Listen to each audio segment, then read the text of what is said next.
Hello friends, 100 വിത്ത് സ്കേപ്പൽ അങ്ങനെ last എപ്പിസോഡിൻ്റെ എക്സ്പ്ലനേഷനുമായിട്ട് ഞാൻ എത്തിയിരിക്കുകയാണ്. എപ്പിസോഡ് സ്റ്റാർട്ട് ചെയ്യുന്നത് പതിവ് പോലെ തന്നെ ഒരു ഫ്ലാഷ് ബാക്കിലൂടെയാണ്. സെഹ്യൂനും യൂസിയോനിയും കൂടി രക്ഷപ്പെടാൻ ശ്രമിക്കുന്നുണ്ട്. എന്നാൽ പിന്നാലെ വരുന്ന മിസ്റ്റർ ചോയി ആണെങ്കിൽ ഇവരെ പിടിക്കുന്നതും പിന്നീട് ഈ യൂസിയോനയെ ഈ മലമുകളിൽ നിന്നും താഴേക്കിടാനാണ് ശ്രമിക്കുന്നത്. എന്നാൽ സെഹ്യൂനാണെങ്കിലും അച്ഛനെ ബ്ലോക്ക് ചെയ്യുന്നുണ്ട് കേട്ടോ.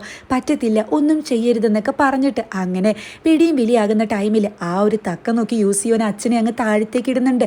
ഒരു പക്ഷേ ഇങ്ങനെയായിരിക്കട്ടെ ഇയാളുടെ കാലിന് ആ ഒരു പരിക്ക് പറ്റിയത്. അതായത് ഇവരെ രണ്ടുപേരെയും മിസ്റ്റർ ചോയ്ക്ക് ഒന്നും ചെയ്യാൻ കഴിയുന്നില്ല. അങ്ങനെ ഇവിടെ വെച്ചിട്ട് എപ്പിസോഡ് സ്റ്റാർട്ട് ചെയ്യാണ്. സെഹ്യൂൻ ആണെങ്കിൽ ഹോസ്പിറ്റലിൽ ജെഹ്യൂന്റെ റൂമിലേക്ക് വരുന്നതും ഈ പെൺകുട്ടിയെ പറ്റിയിട്ടുള്ള കാര്യങ്ങളൊക്കെ ചോദിക്കുന്നുണ്ട്. ഇൻവെസ്റ്റിഗേഷൻ എവിടെ വരെയായി എന്ന് പറയുമ്പോൾ, അതായത് ഞങ്ങൾ അന്വേഷിക്കുന്നുണ്ട്, കുറച്ച് ടൈം കൂടി വേണമെന്നൊക്കെ പറയുമ്പോൾ എനിക്ക് വല്ലാതെ പേടി തോന്നുന്നുണ്ട്. അവൾ ഒട്ടും സേഫ് അല്ല എന്ന് പറയുമ്പോൾ ഇവനാണെങ്കിൽ കുഴപ്പമില്ല, ഞങ്ങൾ കണ്ടുപിടിക്കാം, കുറച്ചുകൂടിയും ഒന്ന് വെയിറ്റ് ചെയ്യേണ്ടി വരും എന്ന് പറയുമ്പോൾ ഇനി എത്രയാണ് വെയിറ്റ് ചെയ്യേണ്ടത്, ഇതുവരെ നിങ്ങൾക്ക് അറ്റ്ലീസ്റ്റ് ആ സ്ഥലം പോലും കണ്ടുപിടിക്കാൻ കഴിഞ്ഞില്ലല്ലോ എന്നൊക്കെ ചോദിക്കുന്ന ഇവളാണെങ്കിൽ ആലോചിക്കുന്നത്, മിസ്റ്റർ ചോയ് ഇവളെ മീറ്റ് ചെയ്തപ്പോൾ പറഞ്ഞിരുന്നു, നീ വന്നില്ല എന്നുണ്ടെങ്കിൽ ആ പെൺകുട്ടിക്കും നിന്റെ അമ്മയുടെ അതേ ഗതിയായിരിക്കുന്ന ഈ ഒരു കാര്യം ആലോചിച്ച് ഇവളാകെ ടെൻഷൻ അടിക്കുമ്പോഴാണ് ജെഹ്യൂന് ഒരു കോള് വരുന്നത്.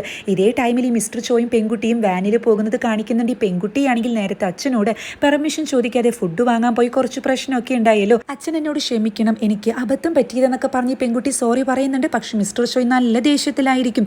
പോലീസ് ഓഫീസിലാണെങ്കിലും നല്ലൊരു മീറ്റിംഗ് നടക്കുന്നുണ്ട്. അതായത് ആദ്യം സെഹ്യൂനെ അറസ്റ്റ് ചെയ്യാനും അതിനുശേഷം ഈ യൂണിനെ, അതായത് മിസ്റ്റർ ചോയെ പിടിച്ചാൽ മതി എന്നൊക്കെ ഇവരുടെ ഹയർ ഒഫീഷ്യൽ ആയിട്ടുള്ള സാറ് പറയുന്നുണ്ട്. എന്നാൽ ഇവർക്കൊന്നും തന്നെ ആ ഒരു അഭിപ്രായം ആയിരിക്കില്ല കേട്ടോ. കാരണം യഥാർത്ഥ കുറ്റവാളി സെഹ്യൂനല്ല, പകരം ഈ മിസ്റ്റർ ചോയ് ആണെന്ന് ഇവർ നന്നായി വിശ്വസിക്കുന്നുണ്ട്. ആ ടൈമിലാണ് അങ്ങോട്ട് ജെഹ്യൂൻ എത്തുന്നതും ഇവനും ഇതേ അഭിപ്രായം തന്നെയായിരിക്കും. അപ്പോൾ സീനിയർ ആണെങ്കിൽ ആദ്യം ഇവളെ പിടിക്ക്, അല്ലെങ്കിൽ ആളുകളൊക്കെ ഭയങ്കര വയലൻ്റ് ആകും, നമുക്കിപ്പോൾ അതേ ചെയ്യാൻ പറ്റുമെന്നൊക്കെ പറയുമ്പോൾ ഈ ജെഹ്യൂൻ ആണെങ്കിൽ എന്നിട്ട് ആ ഒരു കേസ് പണ്ടത്തെ പോലെ തന്നെ അങ്ങ് മാഞ്ഞു പൊക്കോട്ടെ അല്ലേ, ഇതുപോലെ പണ്ട് വിചാരിച്ചത് കൊണ്ടാണ് ഈ മിസ്റ്റർ ചോയ് അന്ന് രക്ഷപ്പെട്ടത്, എന്നാൽ ഇനി അതിന് കഴിയില്ല, ആള് ഞങ്ങളുടെ അടുത്ത് തന്നെയുണ്ട്, എത്രയും പെട്ടെന്ന് കണ്ടുപിടിക്കുമെന്ന് പറയുമ്പോൾ എന്നാൽ ശരി നിങ്ങൾ എന്ത് വേണമെങ്കിലും ചെയ്യുമെന്ന് പറഞ്ഞ് ഈ ഹയർ ഒഫീഷ്യൽ അവിടെ നിന്നും ദേഷ്യപ്പെട്ടു പോകുന്നുണ്ട്. അപ്പോൾ ഇവൻ്റെ സീനിയർ ആണെങ്കിലും ഇവനോട് സോറിയൊക്കെ പറയുന്നുണ്ട്. അപ്പോൾ ന്യൂഡിൽസ് തലയിലാണെങ്കിൽ സാറിപ്പോൾ ഈ സാറിനോട് സോറിയാണോ പറഞ്ഞതെന്ന് അവിടെ ചോദിക്കുന്നുണ്ട് കേട്ടോ. തെറ്റുപറ്റിയ സോറി പറയണം, ഞങ്ങൾ നിന്നെ ആദ്യം ഒന്നും വിശ്വസിച്ചില്ല എന്നൊക്കെ പറയുന്നത്. പിന്നീട് ഇവരുടേതായിട്ടുള്ള രീതിയിൽ അന്വേഷണം തുടങ്ങുന്നുണ്ട്. ഹോസ്പിറ്റലിൽ സെഹ്യൂനാണെങ്കിലും ഇവളുടെ ആ മുറിവ് പറ്റിയ കയ്യിലിങ്ങനെ മാന്തുന്നതും അതിന് ബ്ലഡൊക്കെ വരുന്നുണ്ട്. ഇവളുടെ കൺമുന്നിൽ ചെറുപ്പത്തിൽ സെഹ്യൂനെയാണ് കാണാൻ കഴിയുന്നത്. ഇവളാകെ ടെൻഷനിലായിരിക്കും. അപ്പോൾ അവിടെ വീണ്ടും പാസ്റ്റ് സീൻ കാണിക്കുന്നുണ്ട്. അതായത് അച്ഛൻ ഈ മുകളിൽ നിന്ന് വീണതിന് ശേഷം ഈ രണ്ട് പെൺകുട്ടികളും അവിടെ ഒരു കാർ എന്തോ കാണുന്നുണ്ട് കേട്ടോ. അപ്പോൾ യൂസിയോനെയാണെങ്കിൽ രക്ഷിക്കണേ എന്ന് പറഞ്ഞ് ബഹളം ഉണ്ടാക്കുമ്പോൾ ഈ സെഹ്യൂനാണെങ്കിലും അയ്യോ ചേച്ചി ബഹളം വെക്കല്ലേ, ഇങ്ങനെ ബഹളം വെച്ച് കഴിഞ്ഞാൽ അവർ നമ്മളെ കാണില്ലേ, അവരാരും തന്നെ നല്ലവരല്ല, അച്ഛൻ മാത്രം നല്ലതെന്നൊക്കെ പറയുമ്പോൾ യൂസിയോനിക്ക് മനസ്സിലാകുന്നുണ്ട് ഈ അച്ഛൻ അമ്മ അതിരാണ് ഇവൾക്ക് ഓരോ കാര്യങ്ങളും ഇഞ്ചെക്ട് ചെയ്ത് കൊടുത്തിരിക്കുന്നതെന്ന്. എന്തായാലും ഇപ്പോഴത്തെ ഈ പെൺകുട്ടിയാണെങ്കിലോ ഈ മിസ്റ്റർ ചോയ് വാനിൻ്റെ ഉള്ളിലേക്ക് വിളിക്കുന്നുണ്ട് കേട്ടോ. അവിടെ ആളൊരു കത്തിയായിട്ടൊക്കെ പിടിച്ചിരിക്കുന്നത് കാണുമ്പോൾ ഈ പെൺകുട്ടി ശരിക്കും പേടിക്കുന്നുണ്ട് കേട്ടോ. എന്താ വിളിച്ചതെന്നൊക്കെ പറയുമ്പോൾ നിനക്ക് നിൻ്റെ ചേച്ചിയെ ഒരുപാട് മിസ് ചെയ്യുന്നില്ലേ, അവളിപ്പോൾ നിന്നെ കാത്തിരിക്കുകയായിരിക്കും എന്നൊക്കെ പറയുന്നതും പിന്നീട് കുറച്ചു നേരത്തിന് ശേഷം ഇയാൾ വാനിൽ നിന്ന് ഇറങ്ങി വരുന്നുണ്ട്. ഇയാളുടെ കയ്യിൽ ഈ പെൺകുട്ടി നേരത്തെ ഇട്ട യൂണിഫോം ഒക്കെ ആയിരിക്കും, അതിൽ ബ്ലഡൊക്കെ ഉണ്ട്. ഇയാൾ ആ പെൺകുട്ടി എന്തെങ്കിലും ചെയ്തോ എന്തോ അതൊന്നും അവിടെ കാണിക്കുന്നില്ല. പോലീസ് സ്റ്റേഷനിലെ, അതായത് മിസ്സായ കുട്ടികളുടെ ഒരു ചെറിയ ഡീറ്റെയിൽ എടുത്തപ്പോൾ മിസ്റ്റർ ചോയുടെ കൂടെയുള്ള പെൺകുട്ടിയാണെന്ന് തോന്നുന്ന ഒരു പെൺകുട്ടിയുടെ ഡീറ്റെയിൽ ഇവർക്ക് കിട്ടുന്നുണ്ട് കേട്ടോ. അപ്പോൾ DNA സാമ്പിൾ കിട്ടുകയാണെങ്കിൽ ടെസ്റ്റ് ചെയ്യായിരുന്നു എന്നൊക്കെ പറഞ്ഞ് ഇവർ ഡിസ്കഷൻ നടത്തുന്ന ടൈമിലാണ് ഇവർക്ക് പോലീസ് സ്റ്റേഷനിലേക്ക് ഒരു പാക്കേജ് എത്തുന്നത്. അതായത് ഈ രക്തം പുരണ്ട ഈ ഒരു യൂണിഫോം ഒക്കെ ആയിരിക്കും, അതിൽ ആ പെൺകുട്ടിയുടെ പേരുണ്ടായിരിക്കും. ഇവരാകെ തന്നെ ഷോക്ക് ആകുന്നുണ്ട്. ജെഹ്യൂനാണെങ്കിലോ അപ്പം തന്നെ ഈ ജിൻ സാറിനെ ഈ DNA ടെസ്റ്റിന് വേണ്ടിയിട്ട് അയക്കുന്നുണ്ട് കേട്ടോ. ഈ ജിൻ സാർ ആണെങ്കിലോ ഇവിടെ എത്തുമ്പോൾ സെഹ്യൂൻ്റെ ആ ഒരു കൊളീഗായി ഇരിക്കുന്നുണ്ടായിരിക്കും. ആളോട് ഇത് എത്രയും പെട്ടെന്ന് ടെസ്റ്റ് ചെയ്യണമെന്ന് പറയുന്നതും ആൾ ഭയങ്കര സാഡിലായിരിക്കും. ഇത് മനസ്സിലാക്കുന്ന ഈ ജിന്നാണെങ്കിൽ പേടിക്കേണ്ട, ആളിപ്പോൾ സേഫ് ആയിട്ടാണ് ഇരിക്കുന്നതെന്ന്, അതായത് സെഹ്യൂന് ഉദ്ദേശിച്ചവിടെ പറയുമ്പോൾ ഈ ഒരു കൊളീഗിന് ഒരു ആശ്വാസമൊക്കെ തോന്നുന്നുണ്ട്. പിന്നീട് ഈ ഒരു കൊളീഗാണെങ്കിൽ ഇവരുടെ ആ സീനിയർ ആയിട്ടുള്ള ഡോക്ടറുടെ അടുത്തേക്ക് പോകുന്നതും ഇത് എത്രയും പെട്ടെന്ന് ടെസ്റ്റ് ചെയ്യണമെന്ന് പറയുമ്പോൾ അങ്ങനെ തിരക്കുകൾ പലതും ഉണ്ടായിരിക്കും, ഓൾറെഡി ഇവിടെ തിരക്കുള്ള കാര്യങ്ങളുണ്ട്, അതൊക്കെ കഴിഞ്ഞ് സമയമുണ്ടെങ്കിൽ ചെയ്യാമെന്ന് പറയുമ്പോൾ ഇത് എത്രയും അത്യാവശ്യമാണ്, ഇതൊരു കേസിൽ ഭയങ്കര ഇമ്പോർട്ടൻ്റ് ആയിട്ടുള്ള കാര്യമാണെന്നൊക്കെ പറഞ്ഞ് കൊളീഗ് സംസാരിക്കുമ്പോൾ ഇവർക്ക് അത്ര ഇൻട്രസ്റ്റ് ഒന്നും ഉണ്ടായിരിക്കില്ല. അപ്പോൾ ഇത് മനസ്സിലാക്കുന്ന ഈ കൊളീഗാണെങ്കിൽ ഹ്യൂപ്പിൻ്റെ കേസിൽ നിങ്ങൾ തിരിമറി നടത്തിയ കാര്യം ഞാൻ എല്ലാവരോടും തുറന്നു പറയും, എനിക്കിപ്പോൾ ശരിക്കും പേടിയുണ്ട്, കാരണം നാളെ എനിക്കും ഈ ഗതി വരില്ല എന്ന് ആര് കണ്ടു എന്നൊക്കെ പറഞ്ഞ് ഇവൾ സംസാരിക്കുമ്പോൾ ഈ ഡോക്ടർ ചെറുതായി ഒന്ന് പേടിക്കുന്നുണ്ട് കേട്ടോ. നീ എന്താ ഞങ്ങളെ ഭീഷണിപ്പെടുത്തുകയാണോ എന്ന് ചോദിക്കുമ്പോൾ ചിലപ്പോൾ അത് ചെയ്യേണ്ടി വരും, എന്തായാലും ഇത് എത്രയും പെട്ടെന്ന് തന്നെ ടെസ്റ്റ് ചെയ്യണം എന്നാണ് ധൈര്യത്തോട് കൂടിയിട്ട് ഈ കൊളീഗ് അവിടെ പറയുന്നത് കേട്ടോ. അപ്പോൾ ഡോക്ടർക്കാണെങ്കിൽ ദേഷ്യം വന്നിട്ട് ചീഫിനെ കാണാൻ പോകുന്നുണ്ട്, ഈ ഒരു കാര്യം അറിയിക്കണമല്ലോ. എന്നാൽ ആ ടൈം ടൈമിലാണ് ഈ ഡോക്ടർ മറ്റൊരു കാര്യം മനസ്സിലാകുന്നത്. അതായത് ഈ ഡോക്ടർ ചീഫിൻ്റെ കൂടെ ഇത്രയും കാലം നിന്നത് ചീഫ് ഈ പൊസിഷനിൽ നിന്ന് മാറുമ്പോൾ അവിടെ ഇരിക്കാൻ വേണ്ടിയിട്ടാണ്. ആൾ പ്രത്യേകം പറഞ്ഞിരുന്നു റെക്കമെൻഡ് ചെയ്യാന്ന്. എന്നാൽ ഇപ്പോൾ ആൾ മറ്റൊരാളെയാണ് അവിടെ ഇരുത്താൻ പോകുന്നത്. ഇത് ഫോണിലൂടെ സംസാരിക്കുന്നത് കേൾക്കുമ്പോൾ ഈ ഡോക്ടർ അവിടെ ചോദിക്കുന്നുണ്ട്, നിങ്ങൾ എനിക്ക് വേണ്ടിയിട്ട് ഈ സീറ്റ് തരാമെന്ന് പറഞ്ഞതിൽ പിന്നെ ഇപ്പോൾ എന്തു പറ്റിയെന്ന്. അപ്പോൾ ഈ ചീഫ് ആണെങ്കിൽ വളരെ കൂളായിട്ട്, അതായത് ഇയാൾ റെക്കമെൻഡ് ചെയ്യാൻ പോകുന്ന കക്ഷി അത്യാവശ്യം പിടിപാടൊക്കെ ഉള്ളതാണെന്നും അയാൾ വന്നു കഴിഞ്ഞാൽ നീ അയാളെ സോപ്പിട്ട് നിൽക്കുകയാണെങ്കിൽ നിനക്ക് പിന്നീട് സീറ്റൊക്കെ കിട്ടും എന്നൊക്കെ പറഞ്ഞ് നൈസായിട്ട് ഈ ഡോക്ടർ പെങ്കുച്ചിനെ അങ്ങ് മാറ്റുകയാണ് കേട്ടോ. ഇത് മനസ്സിലാക്കുന്ന ഈ ഒരു ഡോക്ടറാണെങ്കിൽ ദേഷ്യത്തിൽ അവിടെ നിന്നും പോകുന്നുണ്ട്. അതായത് ഈ ഭീഷണിപ്പെടുത്തിയ കാര്യമൊന്നും അപ്പോൾ പറയുന്നില്ല. ഹോസ്പിറ്റലിൽ എത്തുന്ന ജഹ്യൂനാണെങ്കിൽ സെഹ്യൂനോട് ഈ യൂണിഫോമിൻ്റെ കാര്യമൊക്കെ പറയുമ്പോൾ ഇവൾ ആകെ ടെൻഷൻ അടിക്കുന്നുണ്ട്. അവൾക്ക് എന്തെങ്കിലും പറ്റിയിട്ടുണ്ടായിരിക്കും, എനിക്ക് അങ്ങോട്ട് പോകണം, ഞാൻ പോയില്ലെങ്കിൽ ശരിയാവില്ല എന്നൊക്കെ പറയുമ്പോൾ യൂണിഫോം കിട്ടിയിട്ടുണ്ട്, പക്ഷേ പെൺകുട്ടി സേഫ് ആണെന്ന് തന്നെയാണ് ഞങ്ങൾക്ക് തോന്നുന്നതെന്ന് പറയുന്ന ജഹ്യൂനോട് സെഹ്യൂൻ പറയുന്നുണ്ട്, നേരത്തെ മിസ്റ്റർ ചോയ് അയാൾ ഇവിടെ വന്നിരുന്നു, എന്നോട് പറഞ്ഞിരുന്നു ഞാൻ വന്നില്ല എന്നുണ്ടെങ്കിൽ ആ പെൺകുട്ടിയെ കൊല്ലുമെന്ന്, അതുകൊണ്ട് എനിക്ക് എത്രയും പെട്ടെന്ന് പോകണമെന്ന് പറയുമ്പോൾ എന്നിട്ട് അത് ഇപ്പോഴാണോ പറയുന്നതെന്ന് ചോദിച്ച് ഇവൻ ചൂടാകുന്നുണ്ട് കേട്ടോ. എങ്ങോട്ടും പോകാൻ കഴിയില്ല, തൻ്റെ ലൈഫ് ഇപ്പോൾ ഭയങ്കര റിസ്കിലാണെന്നൊക്കെ പറഞ്ഞ് ഇവൻ ദേഷ്യത്തിലാണ് അവിടെ നിന്നും പോകുന്നത്. പുറത്ത് വെയിറ്റ് ചെയ്ത് നിൽക്കുന്ന സെക്യൂരിറ്റീസിനോട് പ്രത്യേകം പറയുന്നുണ്ട് സെഹ്യൂനെ പുറത്തേക്ക് ഇറക്കരുതെന്നും ഇവളെ നന്നായി തന്നെ ശ്രദ്ധിക്കണമെന്നും. സെഹ്യൂനാണെങ്കിൽ വീണ്ടും ആ ഒരു പാസ്റ്റ് സീനാണ് ആലോചിക്കുന്നത്. അതായത് അച്ഛൻ്റെ കയ്യിൽ നിന്ന് രക്ഷപ്പെട്ട് ഇവർ രണ്ടുപേരും പോകുന്ന ടൈമിൽ ഈ യൂസിയോനിക്ക് തലയ്ക്ക് പരിക്ക് പറ്റിയത് കൊണ്ട് തന്നെ ഇവൾ അവിടെ ക്ഷീണിച്ച് വീഴുന്നുണ്ട് കേട്ടോ. യൂസിയോനെയാണെങ്കിലോ നീ അച്ഛൻ്റെ കൂടെ പോയിരുന്നത് ഇങ്ങനത്തെ ഒരു കാര്യത്തിനാണെന്ന് എനിക്ക് അറിയില്ലായിരുന്നു മോളെ എന്നൊക്കെ പറഞ്ഞ് സോറിയൊക്കെ ചോദിക്കുന്നുണ്ട് കേട്ടോ. അതിനുശേഷം ഇവളുടെ ബോധം പോകുന്നുണ്ട്. അപ്പോൾ ഈ സെഹ്യൂനാണെങ്കിലും പേടിച്ചിട്ട് ചേച്ചി എന്നൊക്കെ വിളിക്കുന്നുണ്ട്. പക്ഷെ ഒരു കാര്യം ഉണ്ടായിരിക്കട്ടെ, പെട്ടെന്ന് ഇവളുടെ അടുത്ത് അച്ഛൻ വന്നിരിക്കുന്നത് പോലെ ഇവൾക്ക് അങ്ങ് ഫീൽ ചെയ്യാണ് കേട്ടോ. നിന്റെ ചേച്ചി മരിച്ചത് നീ കാരണം കൂടിയാണെന്ന് പറയുമ്പോൾ ഇവൾ ആകെ തന്നെ നെർവസ് ആയി പോകുന്നുണ്ട്. ആ ടൈമിലാണ് അങ്ങോട്ട് ഒരു നേഴ്സ് ഫ്ലവർ ബൊക്കെ ആയിട്ട് വരുന്നത്. അതായത് കുറച്ച് മുന്നേ ഒരാൾ തന്നതാണെന്നും ഇതിങ്ങോട്ട് കൊണ്ടുവരേണ്ടെന്നാണ് പോലീസേഴ്സ് പറഞ്ഞത്, പക്ഷേ നല്ലൊരു ഫ്ലവേഴ്സ് അല്ലേ, ഞാൻ പ്രത്യേകം പെർമിഷൻ എടുത്തിട്ടാണ് കൊണ്ടുവന്നതെന്നൊക്കെ പറയുമ്പോൾ ഇവളാണെങ്കിൽ അതിലൊരു നോട്ട് പാഡ് കണ്ട് വായിക്കുന്നുണ്ട്. അതായത് ഹെൽത്തി ആയിട്ട് ഇരിക്കണം എന്നൊക്കെ ആയിരിക്കും, പക്ഷേ അത് മിസ്റ്റർ ചോയ് തനിക്ക് അയച്ചതാണെന്നും അതിലെന്തോ ഒരു ക്ലൂ ഉണ്ടെന്നും ഇവൾക്ക് മനസ്സിലാകുന്നുണ്ട്. ഇതേ സമയം ഈ സെഹ്യൂനും ടീമും അറിയുന്നുണ്ട്, അതായത് യൂണിഫോമിൻ്റെ കൂടെ ഉണ്ടായിരുന്ന രക്തക്കാറ ഒന്നും തന്നെ ഈ പെൺകുട്ടിയുടേതല്ലാന്ന്. അതിനർത്ഥം ഈ പെൺകുട്ടി ഇപ്പോഴും ജീവിച്ചിരിക്കുന്നുണ്ടെന്നല്ലേ, അതുകൊണ്ട് നമുക്ക് എത്രയും പെട്ടെന്ന് കണ്ടുപിടിക്കണം എന്ന് പറഞ്ഞ് ഇവരാണെങ്കിൽ ഈ മിസ്റ്റർ ചോയ് പോകാൻ സാധ്യതയുള്ള എല്ലാ വഴികളും റൂട്ട് മാപ്പൊക്കെ നോക്കുന്നുണ്ട് കേട്ടോ. സോ ഇനി പബ്ലിക് ട്രാൻസ്പോർട്ട് എങ്ങാനും അയാൾ നോക്കിയിട്ടുണ്ടായിരിക്കും എന്നൊക്കെയാണ് ഇവർ ചിന്തിക്കുന്നത്. പിന്നീട് വണ്ടിയൊക്കെ ബ്ലോക്ക് ചെയ്തിട്ടും ഈ പെൺകുട്ടിയെ പറ്റിയിട്ടൊക്കെ അന്വേഷിക്കുന്നുണ്ട്. മിസ്റ്റർ ചോയ് ആണെങ്കിലും ഇതേ ടൈമിൽ ഈ ഉന്തുവണ്ടി ഉണ്ടല്ലോ അതിൽ ഒരു ഡ്രം ഇങ്ങനെ തള്ളി കൊണ്ടുപോകുന്നത് കാണിക്കുന്നുണ്ട്. പെട്ടെന്ന് ഇയാൾക്കൊരു കോളും വരുന്നുണ്ട്. സെഹ്യൂവിൻ്റെ റൂമിലാണെങ്കിൽ ഒരു വലിയ ശബ്ദം കേട്ടിട്ട് സെക്യൂരിറ്റീസ് വന്ന് നോക്കുമ്പോൾ അതായത് പുറത്തു നിന്ന് ആരോ കല്ലെറിഞ്ഞതാണെന്ന് ഇവൾ അവിടെ പറയുന്നുണ്ട്. അപ്പോൾ ഒന്ന് രണ്ട് സെക്യൂരിറ്റീസ് പുറത്തു പോകുന്ന ടൈമിൽ ഇവളാണെങ്കിലും അതിലൊരു ചില്ലെടുത്തിട്ട് ഒരു പോലീസുകാരനെ ആക്രമിക്കാൻ നോക്കുകയാണ് കേട്ടോ. അതായത് ഇവള് രക്ഷപ്പെടാൻ നോക്കുന്നതാണ്. അങ്ങനെ ഇവള് നൈസായിട്ട് തന്നെ ആ റൂമിൽ നിന്ന് രക്ഷപ്പെടുന്നുണ്ട്. പിന്നീട് ഹോസ്പിറ്റലിൽ തന്നെയുള്ള കുറച്ച് ഡ്രഗ്സും മറ്റും എടുക്കുന്നുണ്ട് കേട്ടോ. അതായത് ഇത് ഓൾറെഡി ഷെൽഫിലായിരിക്കും, ഇവൾ ആ ഷെൽഫൊക്കെ തകർത്തിട്ടാണ് ഇതെടുത്ത് നൈസായിട്ട് അവിടെ നിന്ന് സ്കൂട്ടാകുന്നത്. ജഹ്യൂവിൻ്റെ ടീമാണെങ്കിൽ അന്വേഷിച്ച് അവസാനം ഈ പെൺകുട്ടി തലേ ദിവസം രാത്രി ബണ്ട് വാങ്ങിയ കടയിലും എത്തുന്നുണ്ട്. ഈ ലേഡിയാണെങ്കിൽ ഈ പെൺകുട്ടി അപ്പം തന്നെ തിരിച്ചറിയുന്നുണ്ട്. അത് മാത്രമല്ല ഇവരുടെ ആ ഒരു സ്ഥലവും പറഞ്ഞു കൊടുക്കുന്നുണ്ട് കേട്ടോ. പിന്നീട് സെഹ്യൂനും ടീമും ആ ഒരു പ്ലേസിൽ എത്തുന്ന ടൈമിൽ അവിടെ ഒരാളെ കെട്ടിയിട്ടിരിക്കുന്നതാണല്ലോ കാണുന്നത്. ആ റിപ്പോർട്ടർ ഇത് കാണുമ്പോൾ ഇവരുടെ കിളി പോകുന്നുണ്ട് കേട്ടോ. മിസ്റ്റർ ചോയ് തന്നെ ആയിരിക്കുമല്ലേ ഇതും ചെയ്തതെന്ന് ഈ ജിന്നും ടീമും ചോദിക്കുമ്പോൾ ജഹ്യൂനാണെങ്കിലും അതെ, പക്ഷേ കുറച്ച് ഡിഫറെൻ്റ് ആയിട്ടുള്ള രീതിയിലാണ് ഇപ്രാവശ്യം അയാൾ കൊന്നിരിക്കുന്നതെന്ന് ജഹ്യൂൻ അവിടെ പറയുന്നുണ്ട്. ഈ മിസ്റ്റർ ചോയ് ആണെങ്കിൽ ഷിപ്പിൽ ഓൾറെഡി സീറ്റ് ബുക്ക് ചെയ്തിട്ടുണ്ടായിരുന്നു. അപ്പോൾ അതിന് ആളിനെ മീറ്റ് ചെയ്യാനാണ് കേട്ടോ പോകുന്നത്. ഓൾറെഡി ഇപ്പോൾ ഒരു സീറ്റ് മാത്രമേ ഉള്ളൂ, നിങ്ങൾക്ക് വേണമെങ്കിൽ അതിൽ പോകാം, അല്ലെങ്കിൽ മറ്റൊരു ദിവസം നോക്കേണ്ടി വരും എന്ന് പറയുമ്പോൾ മിസ്റ്റർ ചോയ് ചൂടാകുന്നുണ്ട്. ഓൾറെഡി 2 സീറ്റ് വേണമെന്ന് പറഞ്ഞതാണ്, ഞാൻ അതനുസരിച്ച് കാര്യങ്ങൾ പ്ലാൻ ചെയ്തതാണെന്നൊക്കെ പറയുമ്പോൾ എനിക്ക് കൂടുതലൊന്നും സംസാരിക്കാനില്ല, സീറ്റൊക്കെ ഫുള്ളായി, ഇനി സീറ്റൊന്നും കിട്ടത്തില്ല, ഒരു സീറ്റ് ഉണ്ട്, വേണമെങ്കിൽ പോകാമെന്നൊക്കെ പറഞ്ഞ് വലിയ കാര്യമായിട്ട് ഡയലോഗ് അടിക്കുമ്പോൾ മിസ്റ്റർ ചോയ് ആണെങ്കിൽ നൈസായിട്ട് അവിടെയുള്ള എന്തോ ഒരു സംഭവം എടുത്തിട്ട് ഇയാളുടെ തലയ്ക്കടിച്ച് ഇയാളെ ആ സ്പോട്ടിൽ കൊല്ലുന്നുണ്ട് കേട്ടോ. സീറ്റ് വേക്കൻസി ഇല്ല എന്നുണ്ടെങ്കിൽ സീറ്റ് കുറയ്ക്കണം, ഉള്ള സീറ്റിൽ നിന്നും ആളുകളെ പറഞ്ഞയച്ച് എനിക്ക് 2 സീറ്റ് തരിക വേണ്ടേന്ന് മിസ്റ്റർ ചോയ് അവിടെ പറയുകയാണ്. ജീവും ടീമും കൂടി ഹോസ്പിറ്റലിലെത്തി ഇവളെ എസ്കേപ്പ് ആയി എന്നറിയുമ്പോൾ നിങ്ങളൊക്കെ എന്തോ ചെയ്യായിരുന്നു, ബോധമില്ല എന്നൊക്കെ പറഞ്ഞ് സ്റ്റാഫിനോടൊക്കെ നന്നായി ചൂടാകുന്നുണ്ട്. ആ ടൈമിലാണ് ഈ ഫ്ലവറിൻ്റെ ബൊക്കെ ഇയാളും കാണുന്നത് കേട്ടോ. ഇയാളും ഇത് ശ്രദ്ധിക്കുന്നുണ്ട്. ഇവനാണെങ്കിലോ പിന്നീട് ജഹ്യൂനോട് വിളിച്ച് കാര്യം പറയുമ്പോൾ ഇവൻ വല്ലാതെ തന്നെ അപ്സെറ്റ് ആകുന്നുണ്ട് കേട്ടോ. ആ പെൺകുട്ടിയെ എങ്ങനെയും കണ്ടുപിടിക്കണം എന്നൊക്കെ പറഞ്ഞ് ഇവരാണെങ്കിൽ ഒരു റൂട്ട് നോക്കുന്ന ടൈമിലാണ് അങ്ങോട്ട് വരുന്ന ഇവൻ്റെ ടീംമേറ്റ്സ് ആ ഒരു വാൻ കണ്ടുപിടിച്ചു എന്ന് പറയുന്നതും ഇതേ ടൈമിൽ സെഹ്യൂൻ വണ്ടി ഓടിച്ചു പോകുന്നത് കാണുന്നുണ്ട്.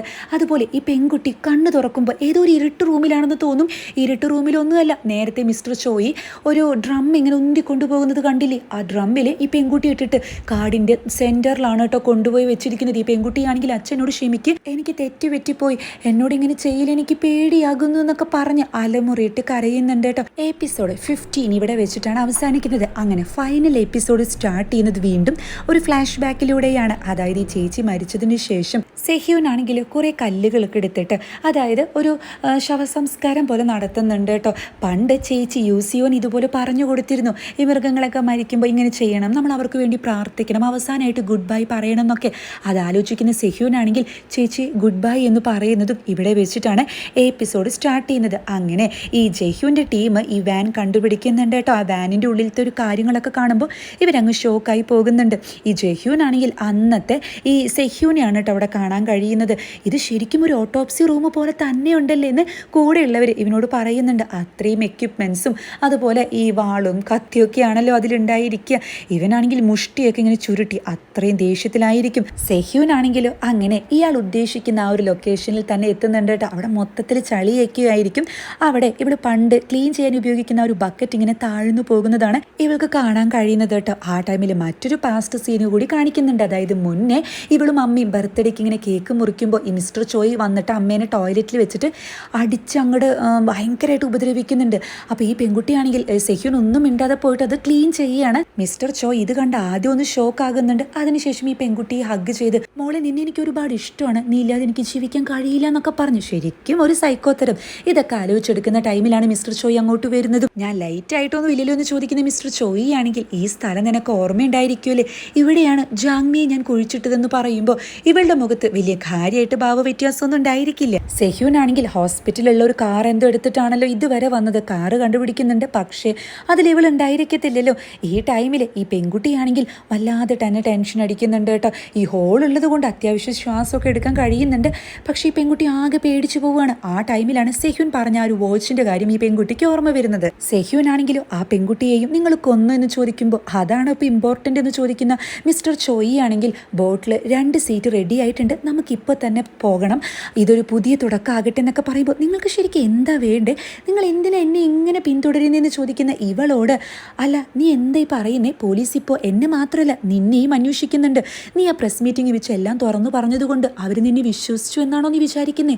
അല്ല, അവർ നിന്നെ കൊടുക്കും, അതുകൊണ്ട് നീ എൻ്റെ അടുത്തേക്ക് വായോ, ഞാൻ മാത്രമേ നിന്നെ കെയർ ചെയ്യുന്നുള്ളൂ, എനിക്ക് മാത്രമേ നിന്നെ രക്ഷിക്കാൻ പറ്റൂ എന്നൊക്കെ പറഞ്ഞ് വീണ്ടും ഇതുപോലെ ഒരു സൈക്കോയെ പോലെ തന്നെ പെരുമാറുന്നുണ്ട്. മോളെ നിന്നെ എനിക്ക് മാത്രമേ മനസ്സിലാക്കാൻ കഴിയുള്ളൂ, നിന്നെ എനിക്ക് ഒരുപാട് ഇഷ്ടമാണെന്ന് പറയുമ്പോൾ ഇതാണോ ഇഷ്ടം എന്നാണ് സെഹ്യൂൻ തിരിച്ച് ചോദിക്കുന്നത് കേട്ടോ. അപ്പം മിസ്റ്റർ ചോയി ആണെങ്കിൽ കയ്യിലേക്ക് നോക്കി ഒരുപാട് വേദനിക്കുന്നുണ്ടോ മകളെ എന്നാണ് ചോദിക്കുന്നത്. ജിവു ആണെങ്കിലും ജെഹ്യൂനെ വിളിക്കുന്നതും അതായത് ആ കാറ് പോയ ഒരു റൂട്ടിലാണ് ഇവരിപ്പോൾ സഞ്ചരിച്ചുകൊണ്ടിരിക്കുന്നത്. ഉടനെ തന്നെ അവളെ പിടിക്കാൻ പറ്റുമെന്ന് പറയുന്ന ഇവരാണെങ്കിൽ അതായത് ഈ മിസ്റ്റർ ചോയ് നേരത്തെ ഈ ഷിപ്പ് ഓണറിൻ്റെ അവിടെ പോയിട്ട് അയാളെ കൊന്നുവെന്നും അവർ ഓൾറെഡി ഒരു ടിക്കറ്റ് ബുക്ക് ചെയ്തിട്ടുണ്ട്, അപ്പോൾ അങ്ങോട്ടും കുറച്ച് ടീമിനെ വിട്ടിട്ടുണ്ടെന്നൊക്കെ പറയുന്നുണ്ട്. അപ്പോൾ ജെഹ്യൂൻ ആലോചിക്കുന്നത് നേരത്തെ ഹോസ്പിറ്റലിൽ സെഹ്യൂൻ പറഞ്ഞിരുന്നു ഞാൻ പോയാൽ മാത്രമേ ആ പെൺകുട്ടിയുടെ ബോഡി പോലും തിരിച്ചു കിട്ടത്തുള്ളൂ, എനിക്ക് ആ പെൺകുട്ടിയെ രക്ഷിക്കാൻ പോകണം എന്നൊക്കെ. ഇതൊക്കെയാണ് ഇവൻ ഓർമ്മ വരുന്നത്. ഈ പെൺകുട്ടിയാണെങ്കിലും ഈ വാച്ച് നോക്കുമ്പോൾ അതിൽ ഇത്തിരി ചാർജ് ആയിട്ടുണ്ടായിരിക്കും. അപ്പോൾ സെഹ്യൂൻ പറഞ്ഞു കൊടുത്ത പോലെ തന്നെ ഈ പെൺകുട്ടി അത് പ്രസ് ചെയ്യുന്നുണ്ട്. ആ ടൈമിൽ കറക്റ്റായിട്ട് ജെഹ്യൂന് ആ ഒരു മെസ്സേജ് വരുന്നുണ്ട് കേട്ടോ. ഇത് കാണുമ്പോൾ ഇവനൊന്ന് ഷോക്ക് ആകുന്നുണ്ട്. നേരത്തെ തന്നെ സെഹ്യൂൻ പറഞ്ഞിരുന്ന ആ വാച്ച് എൻ്റെ കയ്യിലില്ല, പെൺകുട്ടിയുടെ കയ്യിലാണെന്ന്. അതായത് ഇപ്പോൾ മെസ്സേജ് അയച്ചിരിക്കുന്നത് ആ പെൺകുട്ടിയാണെന്ന് മനസ്സിലാക്കി ലൊക്കേഷൻ കിട്ടിയെന്ന് പറഞ്ഞ് ഇവർ ആ കാർഡ് സെർച്ച് ചെയ്യാനാണ് ആരംഭിക്കുന്നത്. സെഹ്യൂൻ ആണെങ്കിൽ കയ്യിൽ ഓൾറെഡി കരുതിയ ആ ഒരു ഡ്രഗ് ഉണ്ടല്ലോ അത് പുറത്തേക്ക് എടുക്കുന്നതും ഇത് ഞാൻ കുറച്ച് മുന്നേ ചെയ്യണമായിരുന്നു, അങ്ങനെയാണെങ്കിൽ എൻ്റെ ചേച്ചിയും ഇപ്പം ആ പെൺകുട്ടിക്കും ഒന്നും സംഭവിക്കില്ലായിരുന്നു എന്ന് പറഞ്ഞ് ഈ മരുന്ന് അവൾ അങ്ങ് കുടിക്കുകയാണ് കേട്ടോ. ഇത് കാണുമ്പോൾ ഈ മിസ്റ്റർ ചോയി ആണെങ്കിൽ പേടിക്കുന്നുണ്ട്. എന്താ മോളെ നീ കാണിക്കുന്ന, എന്ത് വിഡ്ഢിത്തരാന്നൊക്കെ പറഞ്ഞ് ഇവളെ രക്ഷിക്കാനൊക്കെ ശ്രമിക്കുന്നുണ്ട്. ജെഹ്യൂനും ടീമും സെർച്ച് ചെയ്ത് അവസാന ലൊക്കേഷൻ കണ്ടുപിടിക്കുന്നുണ്ട് കേട്ടോ. ഇവരാണെങ്കിൽ ഈ പെൺകുട്ടിയെ പുറത്തെടുക്കുമ്പോൾ ബോധമൊക്കെ പോയിട്ടുണ്ടായിരിക്കും, എന്നാൽ മരിച്ചിട്ടില്ല എന്ന് മനസ്സിലാക്കുന്നതും ഇവനാണെങ്കിലും നിന്റെ ചേച്ചി പറഞ്ഞിട്ട് വന്നതാ, നീ ഉറങ്ങല്ലേ എണീക്കെന്നൊക്കെ പറഞ്ഞിട്ട് ഈ പെൺകുട്ടിയെ വിളിക്കുന്നുണ്ട്. അങ്ങനെ ഈ പെൺകുട്ടി അവിടെ നിന്ന് രക്ഷപ്പെടുന്നുണ്ട്. ഇതേ ടൈമിൽ ഈ മിസ്റ്റർ ചോയി ആണെങ്കിൽ ഇവളെ ഇനിയും തോളിലേറ്റി അതിന് നടക്കുന്ന ടൈമിൽ സെഹ്യൂൻ ആണെങ്കിലോ ഇവളുടെ കയ്യിൽ കരുതിയ മറ്റൊരു ഡ്രഗ് നേരെ ഇയാളുടെ കഴുത്തിൽ അങ്ങ് ഇഞ്ചെക്ട് ചെയ്ത് കൊടുക്കുന്നുണ്ട്. ഇതെല്ലാം തന്നെ ഇവളുടെ നാടകമായിരുന്നു കേട്ടോ. മിസ്റ്റർ ചോയി ആണെങ്കിൽ ആകെ ഷോക്കാകുന്നതും താൻ എന്താ വിചാരിച്ച് താൻ കാരണം ഞാൻ മരിക്കുന്നു, അത്രയ്ക്കും മന്ദബുദ്ധിയല്ല ഞാൻ എന്ന് പറയുമ്പോൾ മിസ്റ്റർ ചോയി ആണെങ്കിൽ ചിരിച്ച് ഇവളുടെ അടുത്തേക്ക് വരാൻ നോക്കുന്നുണ്ട്. പക്ഷെ ഒരു കാര്യം ഉണ്ടായിരിക്കത്തില്ല കേട്ടോ, ആ ഡ്രഗിൻ്റെ ഡോസ് കാരണം ഇയാൾ അവിടെ വീണു പോകുന്നുണ്ട്. ഇത് താൻ ഉപയോഗിക്കുന്ന പോലത്തെ വലിയ വലിയ ഡ്രഗൊന്നുമല്ല, പക്ഷേ അത്യാവശ്യം നേരം തന്നൊന്ന് പാരലൈസ് ചെയ്യാൻ പറ്റുമെന്ന് പറയുന്ന ഇവളാണെങ്കിൽ താനല്ലേ എനിക്ക് ബോഡി ഇങ്ങനെ തുന്നാനും മറ്റും പഠിപ്പിച്ചു തന്നത്, ഇത്രയും കാലം നമ്മൾ അങ്ങനെ ചെയ്തു, അപ്പോൾ ഇനി അത് ചെയ്യേണ്ടതെന്ന് പറഞ്ഞ് ഇവളാണെങ്കിൽ ഇയാളുടെ വയറ് കീറി മുറിക്കാന്നാണ് പറയുന്നത്. ഇയാൾ എന്താ പറയാറ്, ആദ്യം കുടല് പുറത്തെടുക്കണം, പിന്നെ നാവ്, പിന്നെ കണ്ണ്, അങ്ങനത്തെ ഓർഡറല്ലേ എനിക്ക് പഠിപ്പിച്ചു തന്നിരിക്കുന്നത്, ആ ഓർഡർ തന്നെ ഞാൻ ഫോളോ ചെയ്യാം, ഇയാൾ പഠിപ്പിച്ചത് ഞാൻ മറക്കാൻ പാടില്ലല്ലോ എന്നൊക്കെ പറഞ്ഞ് ഇവളാണെങ്കിൽ കത്തി കൊണ്ട് വയറിങ്ങനെ കീറുന്നുണ്ട്. ആ ടൈമിലാണ് ജിവുവും ടീമും അങ്ങോട്ട് എത്തുന്നതും ഒന്നും ചെയ്യരുത്, ആ പെൺകുട്ടി സേഫായിട്ട് ജഹ്യുവിൻ്റെ കയ്യിൽ എത്തിയെന്ന് പറയുമ്പോൾ ഇവളൊന്ന് സ്റ്റോപ്പ് ചെയ്യുന്നുണ്ട്. അപ്പോൾ ആ പെൺകുട്ടി രക്ഷപ്പെട്ടു അല്ലേ, അതെന്തായാലും നന്നായി. അപ്പോൾ ഇനി തന്നെ കൊന്നിട്ട് കാര്യമുണ്ടെന്ന് തോന്നുന്നില്ല, താൻ ജയിലിൽ കിടക്കുമ്പോൾ ആ പെൺകുട്ടിയെയും കൂട്ടി ഞാൻ വരുന്നതായിരിക്കും തനിക്ക് തരാൻ പോകുന്ന ഏറ്റവും വലിയ വേദന, അതെനിക്ക് കാണേണ്ടതുണ്ടെന്ന് പറഞ്ഞ് ജിവുവിൻ്റെ അടുത്ത് വന്ന് വിലങ്ങ് വയ്ക്കാൻ വേണ്ടി സെഹ്യൂൻ കൈ നീട്ടുന്നുണ്ട്. അങ്ങനെ പിന്നീട് ന്യൂസിലൊക്കെ തന്നെ ഇതായിരിക്കും വാർത്ത, ഇവരെ രണ്ടുപേരെയും പോലീസ് സ്റ്റേഷനിലേക്ക് കൊണ്ടുവരുന്നുണ്ട് കേട്ടോ. ഇവളെ കൊണ്ടുവരുന്ന ടൈമിൽ അറിയാലോ ഒരു കാര്യം പുറത്തു വന്ന അതിൽ രണ്ട് ന്യായം പറയുന്ന ആളുകളുണ്ട്. അപ്പോൾ മിസ്റ്റർ ചോയുടെ കൂടെ ഉണ്ടായിരുന്ന പെണ്ണുങ്ങളാണെങ്കിൽ ഇവളാണ് കുറ്റക്കാരി, ഇവളാണ് അയാളെ കൊണ്ട് ഇതൊക്കെ ചെയ്യിപ്പിച്ചെന്ന് പറഞ്ഞ് ഇവളേനെ വെറുതെ കുറ്റം പറയുന്നുണ്ട്. ഇതുവരെ ഇവർക്ക് നേരം വെളുത്തിട്ടില്ലെന്ന് തോന്നുന്നു.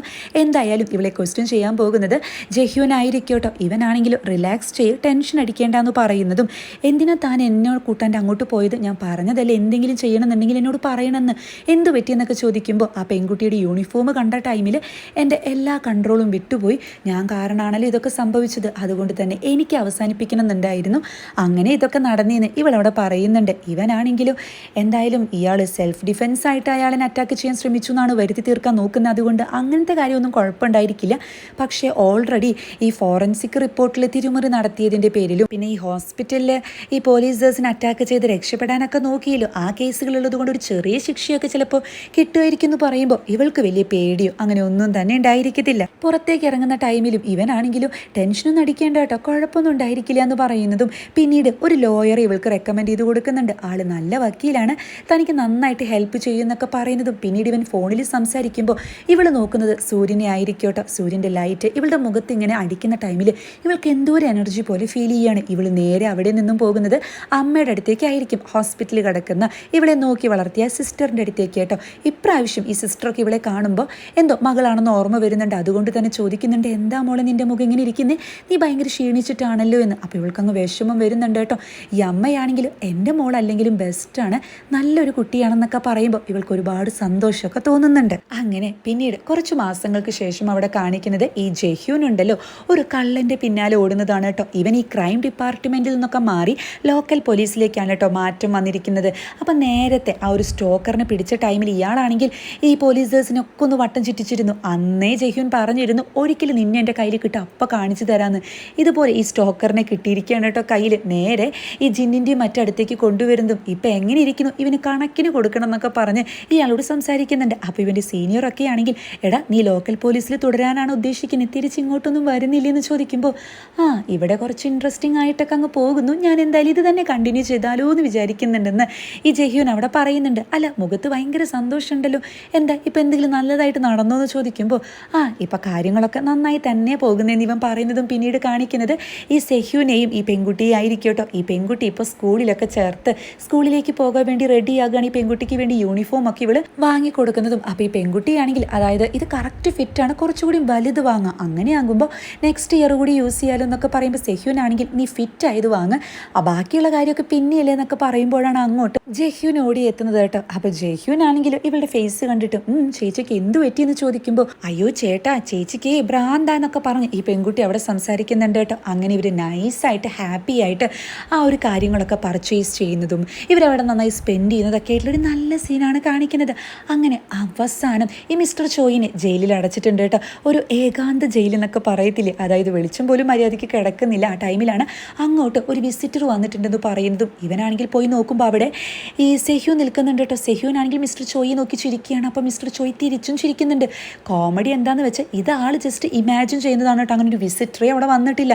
ഇയാളാണെങ്കിൽ ഒരു ഭ്രാന്തനെ പോലെ അവിടെ ചിരിക്കുന്നുണ്ട്. അതായത് ഇപ്പോഴാണ് 100% ഒരു സൈക്കോ ആയിട്ട് മാറിയതെന്ന് വേണമെങ്കിൽ പറയാം. ഇവിടെ വെച്ചിട്ടാണ് 100 വിത്ത് എസ്കേപ്പിൽ എന്ന ഈ ഒരു സീരീസ് അവസാനിക്കുന്നത് കേട്ടോ. അപ്പോൾ എങ്ങനെയാ സീരീസ് നിങ്ങൾക്ക് ഇഷ്ടപ്പെട്ടോ? അതായത് സാധാരണ വരുന്ന കൊറിയൻ ഡ്രാമാസിൽ നിന്നും തികച്ചും വ്യത്യസ്തമായിട്ടുള്ളൊരു കോൺസെപ്റ്റ് പോലെ ഒരു തീം പോലെയൊക്കെ തോന്നി വളരെ നന്നായി തന്നെ എക്സിക്യൂട്ട് ചെയ്ത് അവസാനം വരെ കൊണ്ടെത്തിക്കാനും കഴിഞ്ഞു. അതായത് ഈ പോസ്റ്റ്മോർട്ടമൊക്കെ നടത്തുന്ന ടൈമിൽ അത് ലൈവായിട്ട് കാണിക്കുന്നത് ഒരു പക്ഷേ വളരെ റയറായിട്ടായിരിക്കും. ആദ്യമൊക്കെ കാണുമ്പോൾ അങ്ങനത്തെ സീനൊക്കെ ഉണ്ടായിരുന്നു. നമുക്ക് തന്നെ ഒരു ഡിസ്ഗസ്റ്റിംഗ് ഫീൽ വരും. അതുമാത്രമല്ല, ഒരു ഡെഡ് ബോഡീനെ ഇങ്ങനെയൊക്കെ ചെയ്യണമെന്നുണ്ടെങ്കിൽ ഇത് ചെയ്യുന്ന മിസ്റ്റർ ചോ എത്രയ്ക്കും ക്രൂരനാണെന്ന് അവിടെ അപ്പോൾ തന്നെ നമുക്ക് ആ സ്പോട്ടിൽ കത്തുന്നുണ്ട്. അതിനുശേഷം പിന്നീട് അയാളെ കാണുമ്പോൾ തന്നെ നമുക്ക് അങ്ങനത്തെ ഒരു ഫീലായിരിക്കും. അതുപോലെ തന്നെ സീരീസിൻ്റെ ഉടനീളം നമുക്ക് ആ ഒരു ടെൻഷനും വരുന്നുണ്ട്. അതൊക്കെ തന്നെ അങ്ങനത്തെ ഒരു സ്റ്റോറി ആയതുകൊണ്ടാണ്. എന്തായാലും എനിക്ക് ഈ സീരീസ് ഒരുപാട് ഇഷ്ടപ്പെട്ടു. അതായത് ഒരു വെറൈറ്റി സീരീസ് അല്ലേ. സോ നിങ്ങൾക്ക് ഈ സീരീസ് ഇഷ്ടപ്പെട്ടോ? എന്താ നിങ്ങളുടെ അഭിപ്രായം എന്നുള്ളത് കമൻറ്റിലൂടെ അറിയിക്കത്തില്ലേ?